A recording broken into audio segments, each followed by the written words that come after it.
Hey guys, so a friend of mine asked, how can Yarden Bibas continue? I don't understand how a person, he said, I don't understand how a man in Yarden Bibas situation continue with his life now as a normal person.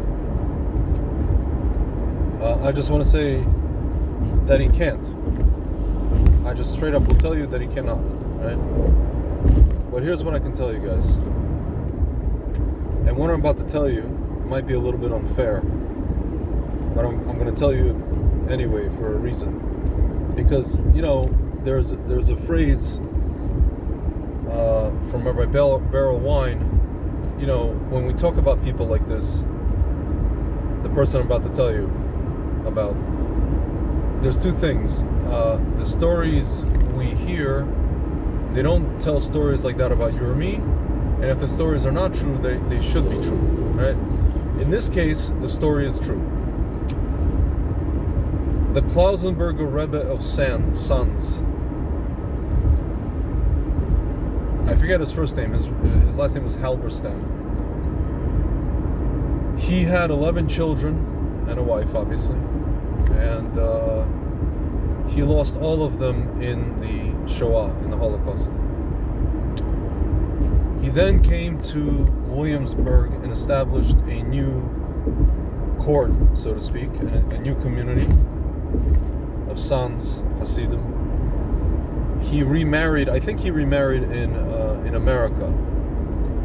And then in 1950, I want to say, he moved to Israel. And he established a community in North Netanya as he was rebuilding his family, meaning as he was having more children with his new wife, with his second wife. And then he built a non-for-profit hospital in Netanya called, it was called the Sons Hospital. Now it's called Laniado Hospital. And the hospital still stands to this day in North Netanya. And it's still not for profit. My friends, my point is, yes, people like Yarden Bibas, his life's obviously not going to be the same again. He's not going to be able to live a normal life. Not only that, most people like Yarden Bibas and most people on God's green earth are not like the Klausenberger Rebbe. The Klausenberger Rebbe, people like the Klausenberger Rebbe are, they're not in their bodies. They're like neshamas that are partially disconnected from corporeal reality, right? So they have an insight into what Hashem is doing and why he's doing it. Meaning, if a person like the Klausenberger Rebbe lost his wife and his 11 kids, not to say that it wasn't painful for him at the time, it was. But he understands why Hashem is doing what he's doing. He doesn't tell anybody else that information. He keeps it to himself because probably that information will be difficult for people to digest. And then he says to himself, okay, this is what Hashem did. I accept it. I'm not a fan of it, but I accept it. Not into it, right? Why? Because I partially or maybe even completely know the reason why. And I'm going to continue because I have no choice but to continue. I don't have a choice not to continue, right? On top of that, he knows that on a personal level, he knows that on a national level. Meaning, if the Jewish people did not continue living and doing mitzvot and doing hesed, even after all the crap we've been through as a collective, as a nation, we would just cease to exist. Hashem would just be like, well, what's the point of these people? I put them here on this planet, and I gave them all this godly energy and responsibility to, show the world light. And yeah, they went through all these challenges, but they, and tests, and which I gave them for whatever reason, but I see that they continue. So good, shkoyach, right? So my friends, everybody on this planet had challenges in their lives. They had loss.